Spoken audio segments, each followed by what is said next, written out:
Olá, boa tarde. Vai ser realizada hoje à tarde a primeira reunião de líderes no Senado após o início da legislatura. Vamos saber detalhes com a repórter Carla Benevides, que está em frente à presidência do Senado. Boa tarde, Carla.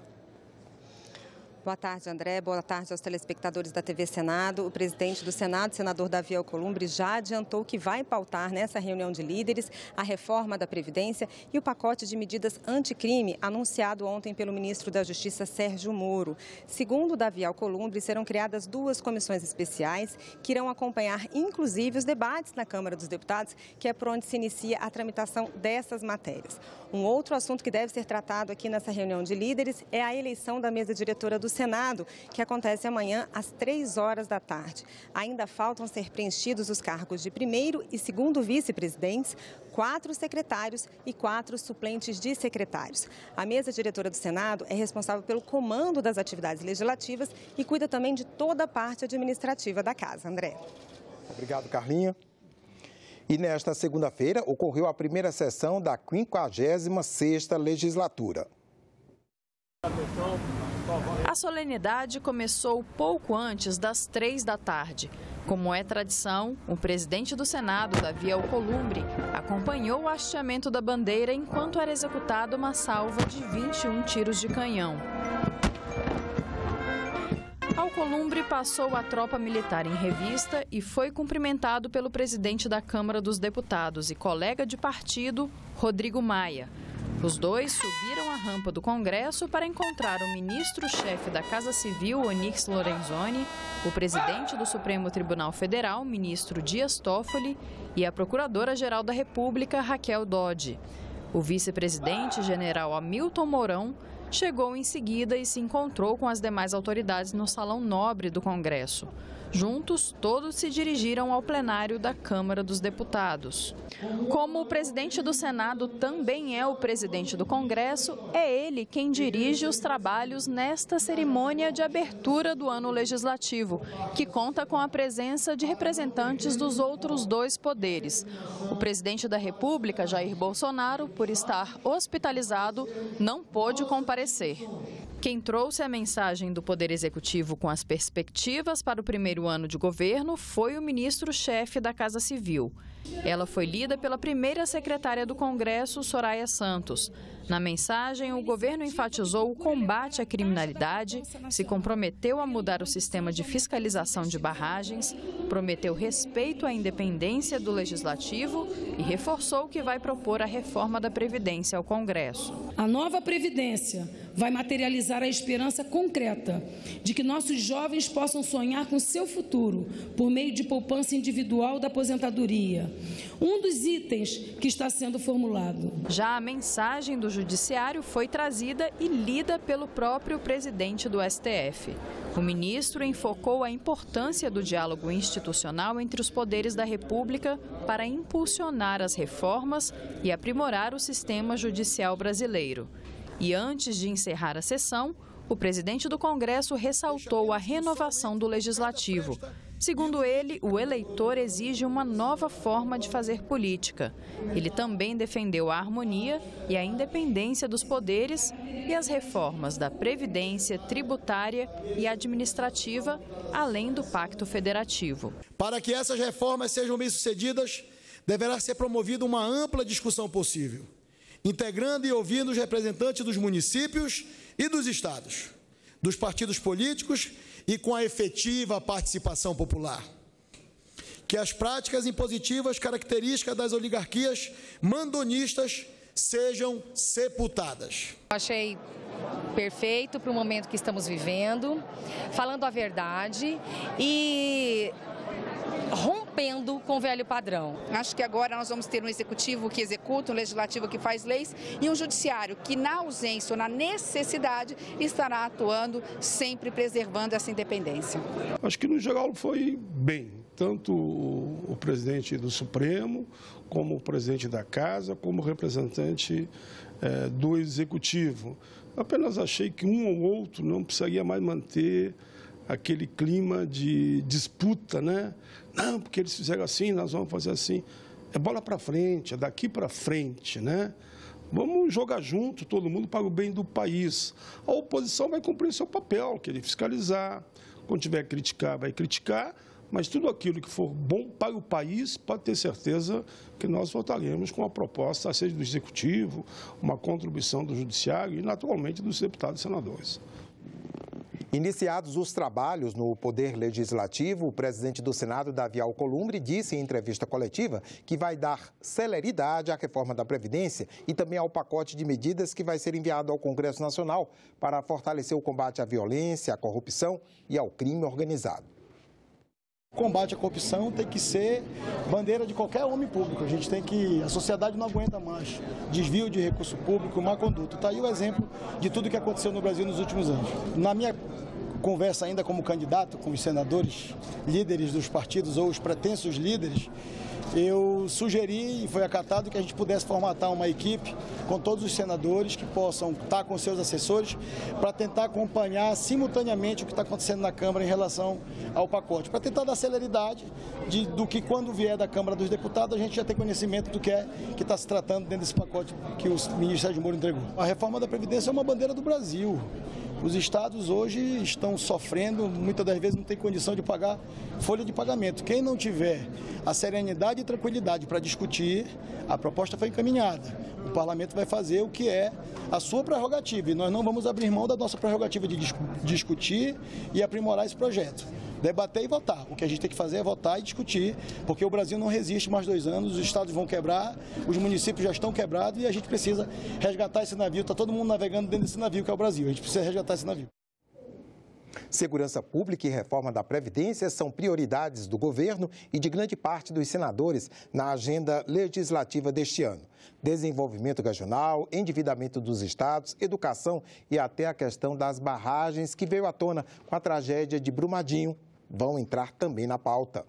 Prioridade no governo, a reforma da Previdência, que deve ser encaminhada ao Congresso nos próximos dias, é vista como prioridade também por muitos senadores. A reforma da Previdência é a mais importante, a mais premente de todas, por uma boa causa, que é exatamente porque nós estamos vivendo mais. Se estamos vivendo mais, as regras têm que ser adaptadas ao momento que nós estamos vivendo.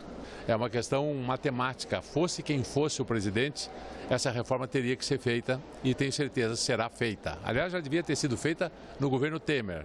Outra pauta que coincide com a pauta do governo é a da segurança.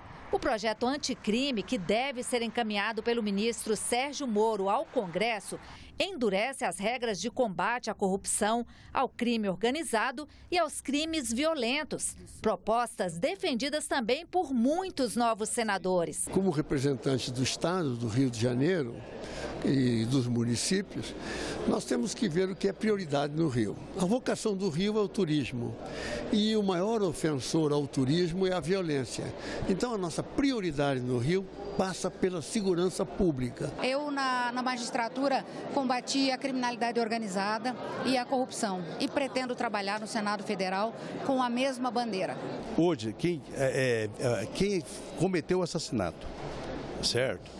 Ele tem uma prorrogação de pena de 2/5, 3/5. Eu quero acabar com essa prorrogação de pena. A educação é outro tema que terá defensores fiéis na casa. Primeiro, nós temos que forçar para que seja executado o Plano Nacional de Educação.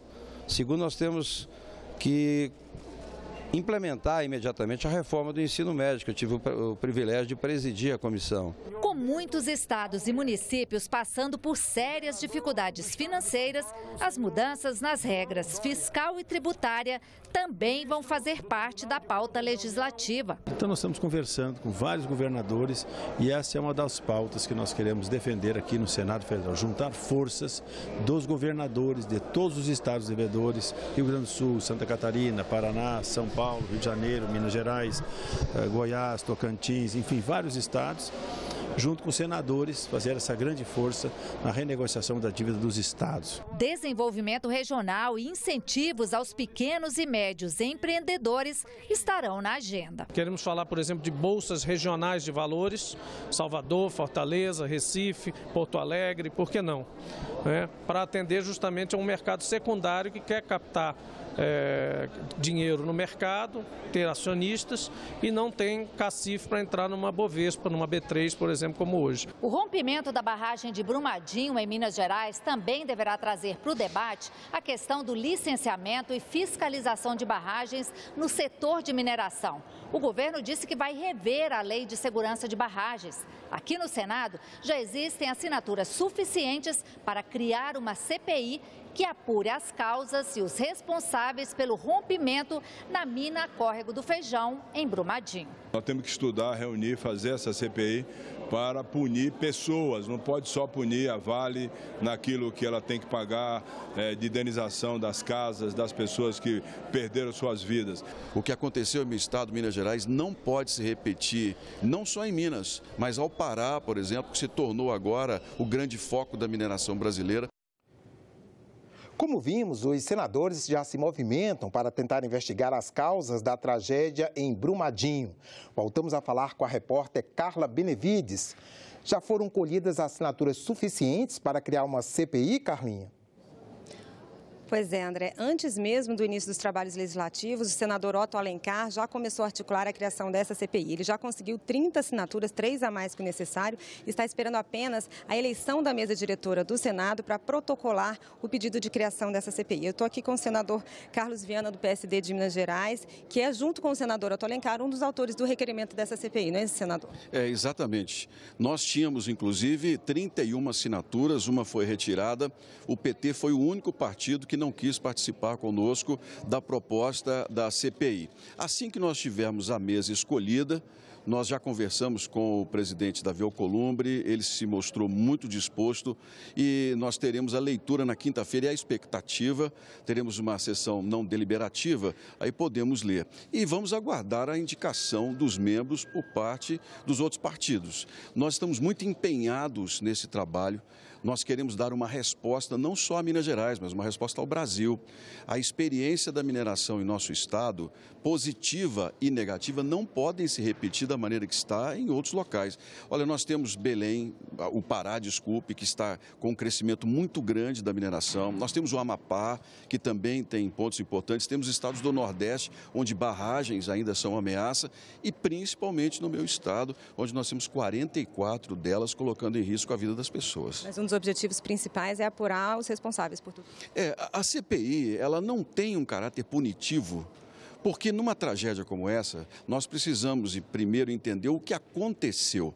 O caráter punitivo vem pela justiça, é do Poder Judiciário. Identificados ali aqueles que tiveram responsabilidade, naturalmente as penas serão dadas de acordo com o que determina a lei. A proposta da nossa CPI é identificar o que aconteceu, onde a legislação falhou, onde nós podemos melhorar em relação a, por exemplo, a Agência Nacional de Mineração, que foi criada recentemente e já foi criada sem a possibilidade de trabalhar corretamente. Vamos corrigir isso para que não se repita em todo o estado. O segundo ponto que eu conversei muito com o senador Otto é a questão de nós já aproveitarmos a CPI, já trabalharmos nisso, para que a gente possa tratar das questões da Lei Candir. Nós temos o Supremo Tribunal Federal que determinou ao Parlamento, o prazo terminou em dezembro do ano passado, que estabeleça as compensações aos estados na questão das exportações, onde não tem ICMS, que é a principal fonte de renda dos entes federados. Nós queremos, na identificação dessas questões do minério, propor também, quem sabe, um projeto de resolução, já criando os ressarcimentos, as compensações para os estados que pedem isso e, com toda a justiça, ganharam no Supremo. Acho que o nosso trabalho será mais de colaborar com o futuro do que propriamente buscar uma punição das pessoas. Existe também a intenção de fazer a revisão da lei de barragem? Sim, nós temos uma lei de 2010, que é a lei que versa sobre segurança das barragens, que não funcionou. O grande problema nosso hoje é a fiscalização. Nós tivemos aqui uma agência nacional que foi criada, onde ela não pode terceirizar os laudos, por exemplo, ela não pode contratar uma empresa especializada, ela tem que fazer os laudos e a fiscalização só com os servidores. Tem 81 em Minas, 3 especialistas em barragem. Então, amarraram as mãos da agência e nós precisamos agora corrigir os rumos nessa questão da segurança das barragens.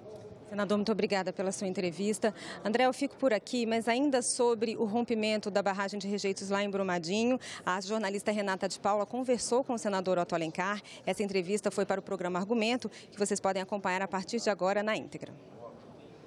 A catástrofe provocada pelo rompimento da barragem do Feijão, em Brumadinho, Minas Gerais, pode dar origem a uma CPI no Senado. Nós vamos conversar sobre o assunto com o senador Otto Alencar, do PSD da Bahia, que está colhendo assinaturas para a realização da CPI. Senador, qual que é o objetivo dessa comissão parlamentar de inquérito? Olha, é um fato determinado. Nós vamos nos ater a investigar esse crime ambiental, crime contra a vida das pessoas na barragem do Feijão, em Brumadinho, que é uma barragem chamada A Montante, né, que cresce para dentro da luz da bacia de rejeitos, onde a mineradora jogava os rejeitos da mineração do ferro.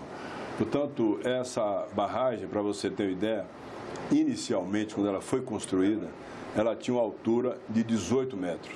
Ela foi crescendo, elevando essa barragem até chegar a 85 metros, porque a barragem de montante, a proporção que você vai jogando os rejeitos na bacia da barragem, vai tendo que crescer ela pela produção do minério e pelos rejeitos que são adicionados nessa barragem. Portanto, chegou um limite, sem monitoramento, sem manutenção, que levou a que a barragem arrebentasse, a barragem quebrasse. Mas essa barragem ela cresceu com a permissão do Estado? Com a permissão do Estado, com a autorização dos órgãos de controle de meio ambiente, Secretaria de Meio Ambiente, Instituto de Meio Ambiente, com também a cuidade técnica dos engenheiros que visitavam essa barragem. Só que lá atrás, em 2015, já tinha chamado a atenção para a estrutura comprometida da barragem. E logo agora, recentemente, se identificou um deslocamento de 40 centímetros. Então, foi uma grande irresponsabilidade, primeiro, da mineradora da Vale, que concorreu para isso, que sabia do risco e continuou mantendo a barragem, sem reforçar a barragem, jogando os rejeitos do minério de ferro, e depois dos órgãos de controle de Minas Gerais. Essas empresas têm um poder muito grande. Você viu que recentemente, agora, eles colocaram aí na imprensa que eles deram quase 80 milhões de reais para financiamento de campanha para deputados estaduais e senadores, vários deputados e senadores, em 2014. Então, essa situação é uma situação grave, porque essas barragens não estão mais sendo usadas. Elas têm muita fragilidade para rompimento dessas barragens. A barragem que deveria ser utilizada é a chamada barragem ajusante, que cresce a base da barragem. A proporção que você eleva ela, você vai crescendo a base da barragem. Ou seja, ela fica com a base maior, mais forte e com condição de sustentar os rejeitos da mineração. Só que essa barragem ajusante, ela custa 3 vezes mais do que uma barragem a montante. Por isso, eles fizeram o quê? O lucro, a visão do lucro. Vamos fazer uma barragem... Mas com autorização do poder público, né? Claro, o poder público autoriza que a barragem seja feita com essa tecnologia. Com a complacência, o comprometimento e uma visão de lucro dos donos, dos acionistas da Vale. Depois disso, que tem um acidente dessa natureza, que compromete o meio ambiente logo, né? Todo esse trecho aí do Córrego do Feijão, que é um afluente do rio Paraopebas, que é um dos principais afluentes à margem direita do Rio São Francisco. E que abastece a cidade de Belo Horizonte. Abastece algumas cidades ali desse trecho, o Paraopebas.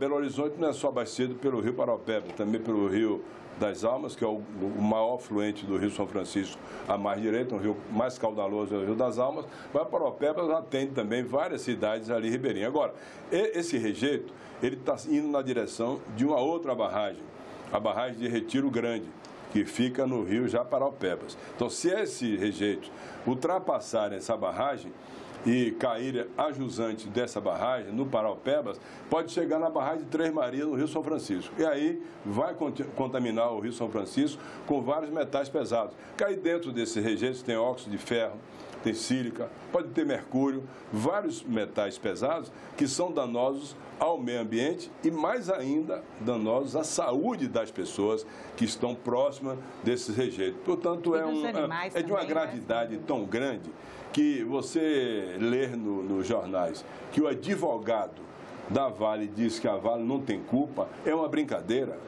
com a vida humana. Já são 99 pessoas encontradas mortas, tem 259 desaparecidos. Portanto, essa CPI vem exatamente para chamar a responsabilidade da pessoa física, daqueles que concorreram para essa tragédia, tanto os homens de Estado, seja do Estado de Minas Gerais, que são responsáveis por essas autorizações, como também aqueles que trabalham na mineração e emitiram os requerimentos para ampliação da barragem de montante, que vai crescendo o resíduo, bota outra camada para aumentar a barragem. Outra camada, você começou com 18 metros, 17 e pouco, e agora estourou com 85 metros de altura da barragem de montante, que é uma barragem frágil, mas mais barata. Por quê? Porque quem está lá, o burocrata que foi indicado para tomar conta disso, ele quer saber do lucro. E a maior irresponsabilidade ainda, isso aqui de cortar o coração doloroso, é você saber que se fez a estrutura organizacional da mineração, dessa mina do Córrego do Feijão, à frente da barragem. Ou seja, à frente da barragem estava o refeitório, estava a pousada, estava o escritório de administração. E se você faz uma barragem, você só faz barragem onde tem bacia, onde tem a bacia. Você não faz no plano, onde tem bacia. Então você faz a barragem onde tem bacia. Do lado da barragem está alto. Por que você não colocou ali em cima, no alto, a administração, o refeitório, a pousada? Tem que colocar à frente da barragem. Sabe por quê? Porque custa menos. Porque quem está lá tem que dar lucro para o acionista. Esse é o capitalismo selvagem, que não cuida de nada, absolutamente nada, senão as contas da mineração, do lucro, o mercado, o preço do dólar e o lucro que eles vão obter. E depois, de pós-mortem, depois que morrem várias pessoas, eles falam, nós vamos acabar agora com a barragem de montante. Quer dizer, tinha que ter morte, como já aconteceu em Mariana, e até hoje não indenizaram ninguém, a morte agora em Brumadinho, a contaminação do meio ambiente, e eu defendo há muitos anos o meio ambiente. Desde que estou no Senado, eu defendo a questão das águas. Eu nasci numa região árida da Bahia, passei dificuldades com abastecimento de água, até me formar em medicina com 24 anos, em 72, na minha cidade, a gente bebia água que não era tratada, com muita dificuldade. Sou sobrevivente da seca, nunca me intimidei com isso, mas eu vejo que o Brasil hoje, Renato, é o país mais irresponsável do mundo com a preservação da água. E preservar a água é preservar a nascente, rios afluentes ou tributários e calha dos grandes rios brasileiros. O Rio São Francisco mesmo está marcado para morrer, não sei se em 15 anos ou 20 anos, esse projeto, né, que foi feito no Rio São Francisco para abastecer o Nordeste, né, vai ser uma coisa obsoleta. Senador, desde o desastre de Mariana, o Congresso se dedica a debater e propor soluções para aumentar a fiscalização e aumentar a segurança em barragens. O Senado teve uma comissão temporária que avaliou a segurança de barragens. Ano passado, a Comissão de Desenvolvimento Regional analisou a política pública, né, nacional de segurança de barragens, com um relatório bastante extenso que avalia não só as barragens de rejeitos de minérios, mas também as outras barragens brasileiras, né, e identifica várias questões. E esses projetos que alteram o Código de Mineração e outras legislações, né, correlatas, eles não andaram, eles não foram aprovados no Senado. Como o senhor avalia o comportamento do novo Congresso que está assumindo agora, após uma tragédia como essa? É viável alterar a legislação agora? É viável, sim, tanto... É o momento? O momento era lá atrás. Era lá atrás. Tanto em Minas, a Assembleia de Minas rejeitou um projeto de lei que foi apresentado, que endurecia a autorização para construção de barragens a montante, aqui no Senado Federal e na Câmara também. Só que, falando francamente, o lobby das mineradoras foi muito grande. Tanto lá na Câmara, lá como em Minas, também aqui no Senado Federal, e se terminou por se esquecer o drama das pessoas de Mariana, né, que estão lá até hoje sem receber indenização, as vidas que não foram ainda indenizadas, e agora surgiu Brumadinho. O que me chama a atenção é que depois disso é que o presidente da Vale de uma forma assim, quase que uma confissão de culpa, vem dizer agora não, agora nós vamos cancelar todas as barragens a montante e buscar fazer barragem mais segura, uma mineração diferente, mais moderna, com mais investimentos. A Vale tem tido lucros exorbitantes, só que ao contrário de investir na segurança do trabalho das pessoas que lá vivem e que fazem o lucro da empresa, eles não. Eles preferem tirar esse dinheiro, tirar esses dividendos, aplicar no mercado e ficar com essa insegurança para aquelas pessoas. Isso é crime contra a vida. Eu quero louvar aqui a iniciativa da senhora juíza que mandou prender 6 engenheiros que fiscalizavam essa barragem. Mandar prender, tem que se pagar, tem que pegar a delação de um deles para saber quem autorizou. Quem foi aquele que é sócio, que é acionista ou que dirige a empresa, para pagar com a prisão dessas pessoas. É doloroso, corta o coração da gente saber que você está trabalhando embaixo de uma barragem, no escritório, no centro de saúde que acolhe as pessoas, como foi o caso da médica, e de repente essa barragem despencar e pode levar aí a 300 e tantas pessoas que perdem a vida, para suas famílias, estar no trabalho. O Brasil deixar acontecer isso, o Estado de Minas, né? Os órgãos aqui de controle, a Agência Nacional de Mineração, a Agência Nacional de Águas. E como eu lhe falei, essa questão da água é uma coisa muito dura para se entender o que está acontecendo agora. Está se diminuindo muito a produção de água. O consumo de água nos últimos 50 anos no Brasil cresceu o dobro da produção da água. Aumenta a população, a água hoje é dada para consumo humano, consumo animal, consumo industrial, irrigação, geração de energia. Então, aumenta o consumo e eu estou falando com você aqui agora, acabou de morrer uma nascente no Brasil. Nesse momento estou falando com você, você sabe quem é que alimenta o rio? É a nascente. Quem alimenta a calha principal é o rio afluente que recebe a água da nascente. Estão destruindo as nascentes, né? Estão desmatando o meio ambiente e podem condenar as futuras gerações. E esse crime tem que ser apurado. A CPI nós vamos levar em frente e eu não me dobro. Quem me conhece já sabe que não encosta em mim, lobista, de mineradora, de qualquer empresa, porque eu não devo absolutamente nada a nenhum deles para ter chegado aqui no Senado ou qualquer cargo que eu ocupei na minha vida pública. Até porque você está falando com o senador aqui que não tem nenhuma denúncia de Ministério Público contra, não devo nada na primeira, na segunda, nenhuma instância, não tenho receio de promotor, de juiz. O que eu espero é que o promotor e que o juiz não se dobre à força do poder invisível da moeda, do dinheiro, que compra algumas mentes que se dobram em função de bens materiais que pode adquirir. Senador, muito obrigada pela entrevista. Esse foi o programa Argumento. Muito obrigada pela sua atenção e até a próxima. Nosso canal no YouTube passou dos 300 mil inscritos nesta segunda-feira. A TV Senado foi uma das primeiras TVs do país a fazer transmissões simultâneas ao vivo pela plataforma. A equipe da internet tem um convite especial para você. Ei pessoal, tudo bem com vocês? Olha só, a gente está aqui celebrando porque a gente chegou aos 300 mil inscritos no nosso canal no YouTube e a gente quer fazer um convite para você. Se você não é inscrito no nosso canal, vai lá, tá na hora de você se inscrever porque o ano legislativo tá começando, não é, Bela?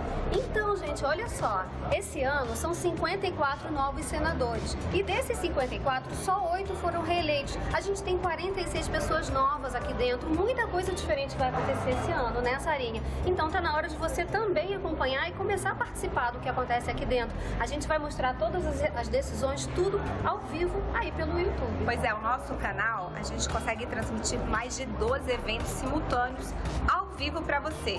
E a gente não quer só que você assista, não. A gente quer que você comente e que você participe dos nossos chats online. A gente espera você. É isso aí, gente. Participa. Ficamos por aqui. Você pode rever as reportagens desta edição na nossa página na internet, senado.leg.br/TV. Obrigado pela companhia e continue sintonizado aqui na TV Senado.